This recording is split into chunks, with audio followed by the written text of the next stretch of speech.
This is the weather forecast video for Thursday, June the 30th, 2011. Let's take a look at the satellite image. With some cloudiness over the Rockies and down into the desert southwest, and some cloudiness off the eastern seaboard, and Tropical Storm Arlene in the bottom center of the picture, the nation was fairly quiet. The watch warning map pretty much shows the same story. Some flood issues over South Texas and in the Central Valley of California, some wind issues over Idaho, Nevada, and Arizona. Otherwise, it's fairly quiet across the country. But heat will be building over the next few days. A heat advisory is in effect Thursday, today, and Friday, tomorrow, over the western two-thirds of the state, with a excessive heat watch Friday over the eastern part of the state.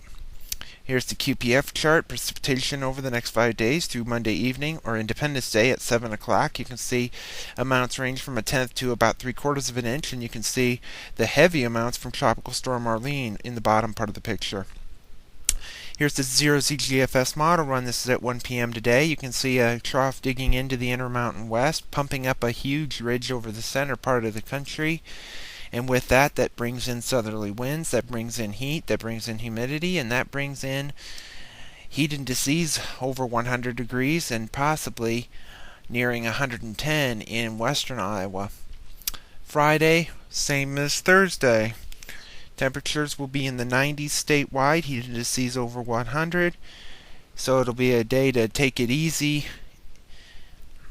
Saturday, there should be a early morning shower or storm possible. Otherwise, temperatures will be slightly cooler. Highs back into the 80s to near 90, and heat indices will be at or below 100. Sunday, there could be a shower or storm possible Sunday evening, but most of the day will be dry. Highs still in the 80s to near 90. Independence Day.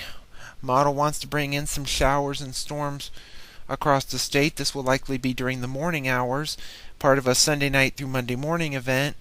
Highs will be in the 80s. Back at the upper levels on Tuesday, the heat ridge has moved to the Intermountain West. We have a northwesterly flow aloft with a trough centered over Quebec province.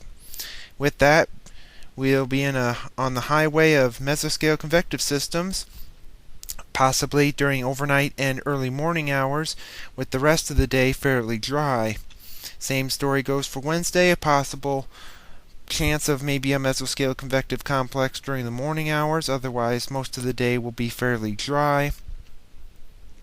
And that also goes into a week from today, Thursday the 7th, where we could be in a possibility of some morning convection and afternoon dry time.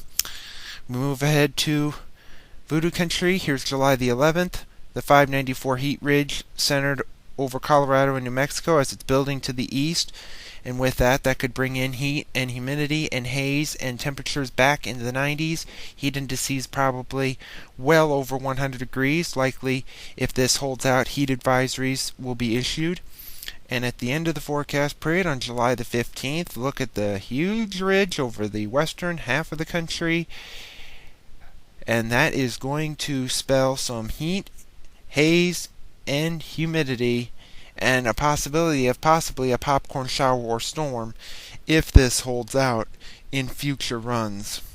Thank you for tuning in to the weather forecast video. We'll have another one tomorrow.